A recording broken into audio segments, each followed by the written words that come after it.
Sun travels வடமாகாணத்தில் சட்டபூர்வமான அனுமதியுடன் இயங்குகின்ற visa consultants and ticket agent. உங்கள் பெறுமதியான கடவுச்சீட்டுகள், ஆவணங்கள் போன்றவற்றுக்கு பாதுகாப்பான அனுமதி பெற்ற நிறுவனம் சன் டிராவல்ஸ்.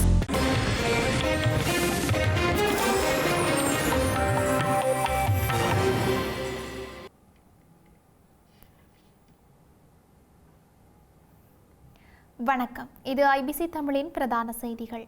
முதலில் தலைப்புச் செய்திகள். மட்டக்களப்பு பொது நூலக திறப்பு விழா அனுருடன் இணைந்து சுமந்திரனும் திறந்து வைப்பு. ஸ்ரீலங்கா நாடாளுமன்றத்தில் குழப்பம் ஏற்படுத்திய சாமர வெளியேறுமாறு சபாநாயகர் உத்தரவு. காவல்துறையினரின் கடமைக்கு இடையூறு ஏற்படுத்திய சம்பவம், விமல் வீரவன்ச கைது செய்யப்படும் வாய்ப்பு. கச்சதீவை கோரினால் விஜய்க்கு எதிராக போராட்டம், யாழ் மாவட்ட கடற்றொழிலாளர்கள் எச்சரிக்கை. இலங்கையில் அதிகரிக்கப்பட்ட பால்மாவின் விலை 50 ரூபாவினால் உயர்வு. அதிமுகவை அடமானம் வைத்துள்ள எடப்பாடி, அமைச்சர் ஆதவ அர்ச்சுனா விசனம். தொடர்பென விரிவான செய்திகள். மட்டக்களப்பில் 345 மில்லியன் ரூபாய் செலவில் புதிதாக நிர்மாணிக்கப்பட்ட இலங்கையின் 2வது பெரிய நூலகத்தின் நினைவுக்கல்லை ஸ்ரீலங்கா ஜனாதிபதியின் அழைப்பின் பேரில் தமிழரசுக் கட்சியின் பதில் பொதுச் செயலாளர் எம்.ஏ. சுமந்திரன் திறந்து வைத்துள்ளார். ஸ்ரீலங்கா ஜனாதிபதி அன்றகுமார திசாநாயக்க மட்டக்களப்பு மாவட்டத்திற்கு பயணம் செய்தபோது பொது நூலகத்தை திறந்து வைத்த நிலையில் நினைவுக்கல்லை சுமந்திரன் திறந்து வைத்தமை உற்றுநோக்கலை ஏற்படுத்தியுள்ளது. அதனைத் தொடர்ந்து கருத்து வெளியிட்ட சுமந்திரன், தமிழரசுக் கட்சியின் ஆளுகைக்கு உட்பட்ட சபையில் தன்னை திரைநீக்கம் செய்ய அழைத்தது போன்று அதிகார பரவலாகலையும் செய்வீர்கள் என்று நம்புவதாக கூறியுள்ளார். ஸ்ரீலங்கா நாடாளுமன்ற சபை நடவடிக்கைகளுக்கு தொடர்ந்து இடையூறு ஏற்படுத்தியதாக கூறி எதிர்க்கட்சி நாடாளுமன்ற உறுப்பினர் சாமர சம்பத் தசநாயக்கவை சபையிலிருந்து வெளியேற்றுமாறு சபாநாயகர் ஜகத் விக்ரமரத்ன உத்தரவிட்டுள்ளார். நாடாளுமன்ற அமர்வின் போது உரையாற்றிய நாடாளுமன்ற உறுப்பினர் சாமர சம்பத் தசநாயக்க தன்னுடைய வழக்கு விசாரணை ஒன்றில் நீதிமன்ற தீர்ப்பு குறித்து கருத்து தெரிவித்தார். நீதிமன்றம் தமக்கு விதித்த பயண தடை காரணமாக கடந்த 5ஆம் மற்றும் 6ஆம் திகதிகளில் சீனாவில் நடைபெற்ற நாடாளுமன்ற உறுப்பினர்களுக்கான அமர்வில் பங்கேற்க முடியாது போனதாக விசனம் தெரிவித்தார். தனது கடவுச்சீட்டு நீதிமன்றத்தில் இருந்தமையினால் நாடாளுமன்ற பொதுச் செயலாளரின் கடிதம் மற்றும் சீன அரசாங்கத்தின் அழைப்புடன் கோரிக்கையை முன்வைத்த போதிலும் லஞ்ச ஆணைக்குழுவின் தொடர்ச்சியான ஆட்சேபனைகள் தெரிவித்து தன்னை பயணிக்க விடாமல் தடுத்து விட்டதாகவும் சபையில் தெரிவித்தார். இதனை அடுத்து நீதிமன்ற தீர்ப்பை சவாலுக்கு உட்படுத்த முடியாது என சபாநாயகர் தொடர்ந்தும் எச்சரித்தார்.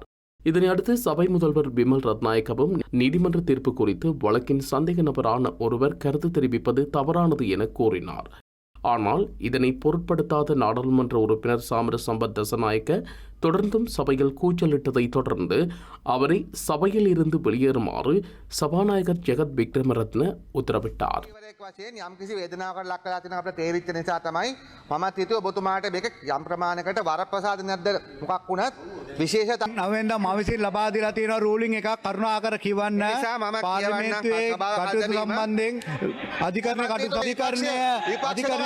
තීන්දුවකට විරුද්ධව කතා කිරීමට පාර්ලිමේන්තුව අයිතියක් නැහැ. කරුණාකර මුලින්ම ඔබතුමා වැරද්දක් කරන්නේ මේ ඔබතුමාට බලයක් නැහැ අධිකරණය සම්බන්ධව කතා කරන්න. හොඳද?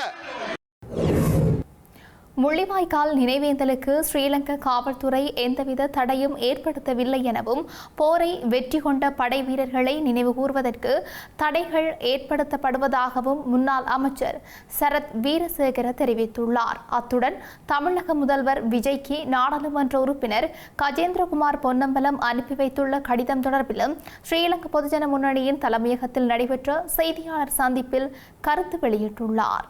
போரை வெற்றி கொண்ட படை வீரர்களை நினைவு கூர்வதற்கு தடைகள் ஏற்படுத்தப்படுவதாக முன்னாள் அமைச்சர் சரத் வீரசேகர குற்றம் சுமத்தியுள்ளார். முல்லைத்தீவில் நடத்தப்பட்ட இவ்வாறானதொரு நிகழ்விற்கு அரசு தரப்பில் எந்தவித ஒத்துழைப்பும் வழங்கப்படவில்லை என அவர் தெரிவித்துள்ளார். தமிழ் பெண் என்றாலும் முல்லைத்தீவு பிரதேச செயலாளர் இந்த நிகழ்வில் பங்கேற்றார் எனவும் அதற்கு நன்றி பாராட்டுவதாகவும் தெரிவித்தார். எனினும் முல்லைத்தீவில் பயங்கரவாதிகளுக்கு அஞ்சலி செலுத்தும் நிகழ்விற்கு ஆயிரக்கணக்கானவர்கள் பங்கேற்றனர் எனவும் அதற்கு எந்தவித தடையும் ஏற்படுத்தப்படவில்லை எனவும் சரத் வீரசேகர சாடியுள்ளார். இது தேசிய பாதுகாப்பு தொடர்பிலான பிரச்சினையாகும் எனவும் பிரபாகரன், தற்கொலை குண்டுதாரிகள் போன்றவர்களை கொண்டாடுவதன் மூலம் மீண்டும் ஒரு பிரபாகரன் உருவாவதனை தடுக்க முடியாது எனவும் அவர் தெரிவித்தார். மீண்டும் பயங்கரவாதம் தலை தூக்கி போர் ஏற்பட்டால் அதற்கான முழு பொறுப்பினையும் தேசிய மக்கள் சக்தி அரசாங்கம் ஏற்றுக்கொள்ள வேண்டும் எனவும் குறிப்பிட்டார். தமிழக முதல்வர் விஜய்க்கு நாடாளுமன்ற உறுப்பினர் கஜேந்திரகுமார் பொன்னம்பலம் கடிதம் ஒன்றை அனுப்பி வைத்துள்ளதாகவும் சுட்டிக்காட்டினார். தமிழர் இன அழிப்பு தினத்தை பிரகடனம் செய்யுமாறு கடிதத்தில் கோரப்பட்டுள்ளதாகவும், உண்மையில் தமிழர் இன அழிப்பை தடுத்தது அரச படையினரே எனவும் அவர் குறிப்பிட்டுள்ளார். போரின் போது பாதிக்கப்பட்ட தமிழ் மக்களுக்கு கஜேந்திரகுமார் பொன்னம்பலம் போன்ற அரசியல்வாதிகள் எதனையும் செய்யவில்லை என சரத் வீரசேகர தெரிவித்துள்ளார். வடகிழக்கு மாத்திரம் முன்னெடுக்கப்பட்ட மட்டுப்படுத்தப்பட்டிருந்த நினைவேத்தல்கள் இன்று இலங்கை முழுவதற்கும் பரவியுள்ளதாக விடுதலை உரிமைய கட்சியின் தலைவர் உதய கம்மன்பில தெரிவித்துள்ளார். பலவீனமான முதுகெலும்பற்ற ஒரு ஆட்சியின் கீழே இவ்வாறான நினைவேந்தல்களை முன்னெடுக்க முடியும் என்றும் அவர் விமர்சித்துள்ளார். விடுதலை உரிமைய கட்சியின் காரியாலயத்தில் நேற்று நடைபெற்ற ஊடகவியலாளர் சந்திப்பில் கலந்து கொண்டு கருத்து தெரிவிக்கும் போதே அவர் இவ்வாறு குறிப்பிட்டுள்ளார். தடுத்து வைக்கப்பட்டுள்ள மேஜர் ஜெனரல் சுரேஷ் சாலே மற்றும் முன்னாள் ராஜாங்க அமைச்சர் பிள்ளையான் ஆகிய இருவரும் இந்த ராணுவ வீரர்களின் நினைவேந்தல் நிகழ்விற்கு வந்திருந்தால் அது உண்மையான நினைவேந்தலாக அமைந்திருக்கும் என விடுதலை உரிமைய கட்சியின் தலைவர் உதய கம்மன்பில தெரிவித்துள்ளார். ராணுவ வீரர்களுக்கு உண்மையாகவே கௌரவம் செலுத்த ஜனாதிபதிக்கு தேவைப்பாடு இருக்குமாயின் ரவி சினவிரத்ன மற்றும் சானி அபேசகர ஆகிய இருவரையும் முன்னிறுத்தி பிரிவினைவாதிகளுக்கு திருப்தி அடைவதற்காக முன்னெடுக்கப்படும் இந்த ராணுவ வீரர்களின் வேட்டையை உடனடியாக நிறுத்த வேண்டும் எனவும் அவர் தெரிவித்துள்ளார். வடக்கு கிழக்கெங்கும் விடுதலை புலிகளின் நினைவேந்தல்கள் நடத்தப்பட்டதை தாம் கண்டோம் என குறிப்பிட்ட உதய கம்மன்பில, வடக்கு கிழக்கு மாத்திரம் மட்டுப்படுத்தப்பட்டிருந்த விடுதலை புலிகள் அமைப்பின் நினைவேந்தல்கள் இன்று இலங்கை முழுவதும் உள்ள ஏனைய பகுதிகளிலும் பரவியுள்ளதாகவும் குறிப்பிட்டுள்ளார். இவ்வாறான பலவீனமான முதுகெலும்பற்ற ஒரு தலைவரின் கீழ் மாத்திரமே ஒரு நாட்டிற்குள் பயங்கரவாதிகளை பகிரங்கமாகவும் சுதந்திரமாகவும் நினைவுகூர முடியும் எனவும் விமர்சனம் வெளியிட்டுள்ளார்.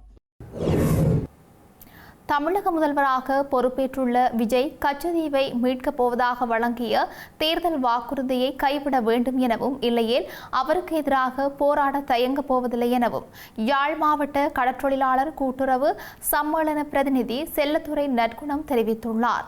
யாழ்ப்பாணத்தில் நடைபெற்ற ஊடகவியலாளர் சந்திப்பில் அவர் இதனை கூறியுள்ளார். திருப்பியும் தேர்தல் முடிஞ்சு முதலமைச்சராக வந்தது பிற்பாடும் அந்த விடயத்தில் கரிசனையாக இருப்பதாக இருந்தால் இது ஒரு நடைமுறைக்கு ஒவ்வாதொரு விடயமாகத்தான் நாங்கள் கருதி கொள்கிறோம். ஏனெனில் இது 50 வருஷத்துக்கு மேலாக உள்ள ஒரு பிரச்சனையை திருப்பி தற்சமயம் 5 வருடங்களில் இருக்கிற அரசாங்கங்கள் இப்படி ஒரு முறைக்கு கொண்டு வரதுன்றது ஒரு நடைமுறை சாத்தியமில்லாத ஒரு விடயம். இதை நாங்கள் இப்போவும் அனுமதிக்க மாட்டோம். இது எங்களுக்குரிய தீவு, எங்களோட எல்லா வரைபடத்துக்கும் உட்பக்கத்தில் இருக்கின்ற ஒரு தீவு.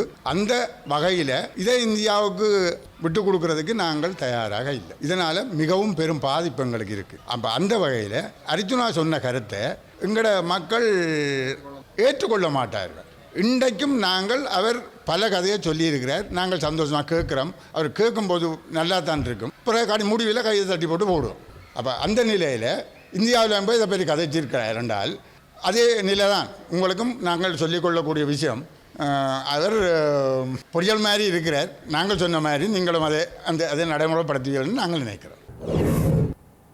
இலங்கையில் இறக்குமதி செய்யப்படும் பால்மாவின் விலை அதிகரிக்கப்படவுள்ளதாக பால்மா இறக்குமதியாளர்கள் தெரிவித்துள்ளனர்.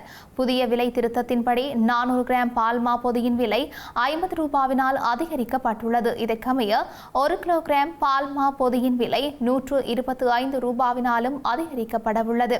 அதன்படி புதிய கையிருப்புகள் சந்தைக்கு வரும்போது விலை உயர்த்தப்படும் என்றும் தெரிவிக்கப்பட்டுள்ளது. இலங்கையில் இணையவழி குற்றங்கள் புரிவதற்காக கொண்டுவரப்பட்டிருக்கலாம் என்று சந்தேகிக்கப்படும் பெருந்தொகையான கைத்தொலைபேசிகளுடன் 3 சீன பிரஜைகள் கைது செய்யப்பட்டுள்ளனர். கட்டுநாயக்க விமான நிலையத்தில் வைத்து ஸ்ரீலங்கா சுங்க அதிகாரிகளால் கைது செய்யப்பட்டுள்ளனர். சுமார் 5 மில்லியனுக்கும் அதிக பெறுமதியான கைத்தொலைபேசிகள் மற்றும் அவற்றிற்காக பயன்படுத்தப்படும் மின்கலன்கள் ஸ்ரீலங்கா சுங்கத்துறையினரால் பொறுப்பேற்கப்பட்டுள்ளன. குறித்த கைத்தொலைபேசிகளை சட்டவிரோதமான முறையில் நாட்டிற்கு கொண்டு வந்து பசுமை வழித்தடமூடாக வெளியேற முயன்ற போதே இந்த 3 சீன பிரஜைகளும் கைது செய்யப்பட்டுள்ளனர். 34 வயதுடைய சீன பெண் ஒருவரும் 35 வயதுடைய 2 சீன ஆண்களுமே கைது செய்யப்பட்டுள்ளனர். கைதான சீன ஆண்கள் ஒருவரில் சந்தேகத்துக்கிடமான பையை பரிசோதித்த போது மிட்டாய்கள் மற்றும் சாக்லேட்டுகளுக்கு இடையே மறைத்து வைக்கப்பட்டிருந்த சில கைத்தொலைபேசிகள் கண்டறியப்பட்டன. பின்னர் நடத்தப்பட்ட சோதனையில் அவர் அணிந்திருந்த ஆடைக்கு அடியில் பிரத்யேகமாக தயாரிக்கப்பட்டிருந்த ஜெக்கெட் ஒன்றிற்குள் மறைத்து வைக்கப்பட்டிருந்த மேலும் சில கைத்தொலைபேசிகள் மீட்கப்பட்டன. இதேவேளை சீன பெண் அணிந்திருந்த காலணியின் உள்ளிருந்தும் மற்றொரு சீன பயணியின் பயணப்பொதியில் இருந்தும் 87 கைத்தொலைபேசிகள், அவற்றிற்கு பயன்படுத்தப்படும் 140 மின்கலன்களும் கண்டறியப்பட்டன. கட்டுநாயக்க விமான நிலைய சுங்க அதிகாரிகள் இந்த மூவரையும் தடுத்து வைத்து விசாரணைகளுக்கு உட்படுத்தியுள்ளதுடன் இது தொடர்பான மேலதிக விசாரணைகளுக்காக அவர்களை சம்பந்தப்பட்ட காவல்துறை அதிகாரிகளிடம் ஒப்படைப்பதற்கான நடவடிக்கைகளை மேற்கொண்டு வருகின்றனர். தேசிய சுதந்திர முன்னணியின் தலைவரும் முன்னாள் நாடாளுமன்ற உறுப்பினருமான விமல் வீரவங்சவை கைது செய்வதற்கான வாய்ப்புகள் உள்ளதாக தகவல்கள் வெளியாகியுள்ளது. ஸ்ரீலங்கா நாடாளுமன்றத்திற்கு அருகில் அமைந்துள்ள போர் நினைவிடத்திற்கு முன்பாக நேற்று முன்தினம் இடம்பெற்ற முருகல் நிலை தொடர்பாக விமல் வீரவன்சவுக்கு எதிராக இன்று காவல்துறையினர் நீதிமன்றத்தில் அறிக்கை சமர்ப்பிக்க உள்ளதாக தகவல்கள் தெரிவிக்கின்றன. சட்டவிரோதமாக ஒன்று கூடுதல் மற்றும் கடமைகளுக்கு இடையூறு விளைவித்தல் ஆகிய குற்றச்சாட்டுகளின் கீழ் வீரவன்சவுக்கு எதிராக நீதிமன்றத்தில் வழக்கு தாக்கல் செய்யப்பட உள்ளதாக காவல்துறை வட்டாரங்கள் மேலும் தெரிவித்துள்ளன. நேற்று முன்தினம் விமல் வீரவங்ச உள்ளிட்ட குழுவினர் நினைவிடத்திற்கு மலரஞ்சலி செலுத்துவதற்காக சென்றபோது காவல்துறையினர் அவர்களை நினைவிடத்திற்கு அருகில் செல்ல அனுமதிக்காமல் தடுத்தனர். இதனால் அந்த பகுதியில் அமைதியின்மை ஏற்பட்டதுடன் வார்த்தை பரிமாற்றங்களும் இடம்பெற்றன. இதன்போது காவல்துறை அதிகாரிகளை தள்ளிக்கொண்டு முன்னோக்கி செல்ல வீரவங்ச முயன்றபோது அவர் தரையில் வீழ்ந்தமை குறிப்பிடத்தக்கது. சீனி ஏற்றுமதியை நிறுத்துவதற்கு இந்தியா எடுத்துள்ள தீர்மானம் காரணமாக இலங்கைக்கு ஏனைய நாடுகளிலிருந்து சீனியை இறக்குமதி செய்வதற்கு தேவையான நடவடிக்கைகள் எடுக்கப்பட்டு வருவதாக அத்தியாவசிய உணவுப் பொருட்கள் இறக்குமதியாளர்கள் சங்கம் தெரிவித்துள்ளது. பிரேசில், தாய்லாந்து மற்றும் ஐரோப்பிய நாடுகளிலிருந்து சீனியை இறக்குமதி செய்வது குறித்து தற்போது அவதானம் செலுத்தப்பட்டுள்ளதாக சங்கத்தின் ஊடக பேச்சாளர் ஒருவர் குறிப்பிட்டுள்ளார். கடந்த 15ஆம் தேதி முதல் நடைமுறைக்கு வரும் வகையில் சீனி ஏற்றுமதியை தற்காலிகமாக நிறுத்துவதற்கு இந்தியா நடவடிக்கை எடுத்துள்ளது. இந்த ஏற்றுமதி தடை எதிர்வரும் செப்டம்பர் 30ஆம் தேதி வரை நீடிக்கும் என தெரிவிக்கப்படுகிறது. இலங்கைக்கு அதிகளவில் சீனி இந்தியாவிலிருந்தே இறக்குமதி செய்யப்பட்டுள்ள நிலையில் இந்த தடையின் காரணமாக வேறு நாடுகளில் இருந்து சீனி இறக்குமதி செய்ய வேண்டிய சூழ்நிலை இலங்கைக்கு ஏற்பட்டுள்ளதாக அத்தியாவசிய உணவுப் பொருட்கள் இறக்குமதியாளர்கள் சங்கம் சுட்டிக்காட்டியுள்ளது.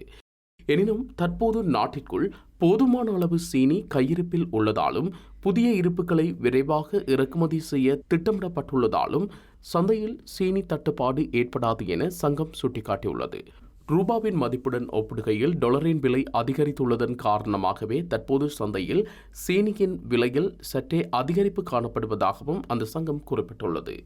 இந்தியா சீனி ஏற்றுமதியை நிறுத்தியமை சீனி விலை அதிகரிப்பிற்கு காரணம் அல்ல என அத்தியாவசிய உணவுப் பொருட்கள் இறக்குமதியாளர்கள் சங்கம் மேலும் தெளிவுபடுத்தியுள்ளது. எடப்பாடி பழனிசாமி அதிமுகவை டெல்லியில் அடமானம் வைத்துவிட்டார் எனவும் உடனடியாக அந்த கட்சியை காப்பாற்ற வேண்டும் என்றும் அமைச்சர் ஆதவ் அர்ஜுனா குறிப்பிட்டுள்ளார்.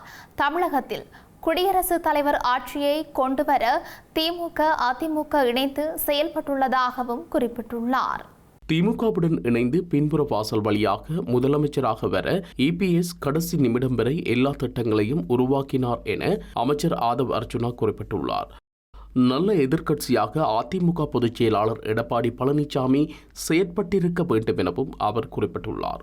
எடப்பாடி பழனிசாமி அதிமுகவை டெல்லியில் அடமானம் வைத்துவிட்டார் எனவும் உடனடியாக அந்த கட்சியை காப்பாற்ற வேண்டும் எனவும் குறிப்பிட்டுள்ளார். தாவேகா அதிமுகவை தோழமையோடு தான் அணுகுகின்றோம் எனவும் சுட்டிக்காட்டியுள்ளார். செய்திகளின் நிறைவாக மீண்டும் தலைப்புச் செய்திகள். மட்டக்களப்பு பொது நூலக திறப்பு விழா அனுருடன் இணைந்து சுமந்திரனும் திறந்து வைப்போம். ஸ்ரீலங்கா நாடாளுமன்றத்தில் குழப்பம் ஏற்படுத்திய சாமர வெளியேறுமாறு சபாநாயகர் உத்தரவு. காவல்துறையினரின் கடமைக்கு இடையூறு ஏற்படுத்திய சம்பவம். விமல் வீரவன்ச கைது செய்யப்படும் வாய்ப்பு. கச்சதீவை கோரினால் விஜய்க்கு எதிராக போராட்டம். யாழ் மாவட்ட கடற்றொழிலாளர்கள் எச்சரிக்கை. இலங்கையில் அதிகரிக்கப்பட்ட பால்மாவின் விலை 50 ரூபாவினால் உயர்வு. அதிமுகவை அடமானம் வைத்துள்ள எடப்பாடி. அமைச்சர் ஆதவ அர்ச்சுனா விசனம்.